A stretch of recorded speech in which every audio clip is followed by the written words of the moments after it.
it. It is week 3. We have made it through our first 2 solid weeks. We're moving into our week 3. So now I'm starting to combine. So we've done week 1, we did dirty dogs. Week 2, on Wednesday, we did donkey kicks. So now we're putting those 2 together. So it should be fairly easy because you've learned the other 2 moves already. So I'm gonna come on down and let's talk about it. Remember, you always have the option to be standing, hinged over, supported on a chair, a table, bench, whatever. So you want to be in the tabletop position with the or flat back position with the upper body, whether you're down on the knees or the legs are straight. So if the knees are a problem, just elevate everything so the legs can be straight. But your working leg is going to do the same thing no matter what. So I'm going to start with this one. Our dirty dog, just as a reminder, was lifting out to the side, trying not to open my hips. I'm keeping my hips down, and then you brought it back down. Your donkey kick was lifting straight up to the back without arching through the back, squeezing through the glute and bringing it back down. So now we're going to combine that together. You're going to go up and out, out and then up. I said it wrong. Out to the side and then up to the ceiling. So you're just putting the 2 together. So you're going to start to feel a little more intensity. Again, you're working different parts of the glutes as you lift out to the side and as you lift back behind you. It's still important. Tuck the tailbone a little bit, pull the belly button up and in, and then start from that strong position and start working everything. And your whole body's still working. Your shoulders are working to support you.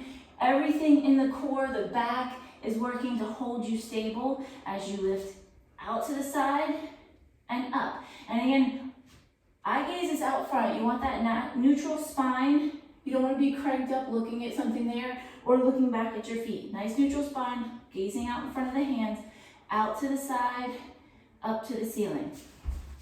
You can, again, I'm gonna grab this one. I like these fabric bands, or loops, whichever you'd like to call them, because they don't slip. You probably can't see them, but I have some of the rubber ones that are thinner. They're more flexible, or would be easier to do with certain things than these are, but these don't slip around and they don't roll up, which has always been a problem.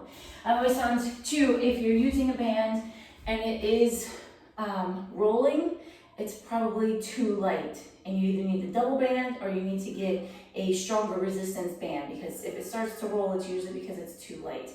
And that really hurts on the legs when it starts rolling up into that thin little rope pulling into your legs.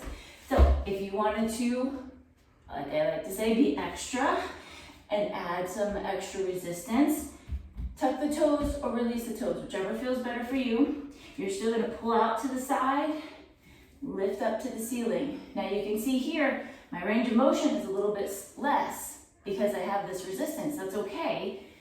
I'm still trying. In my head, I'm still getting my knee out to hip height on the side and hip height in the back. But really, it's not quite as much because I've added the resistance. So that's going to increase the intensity if that works for you. If not, you just stick with no band.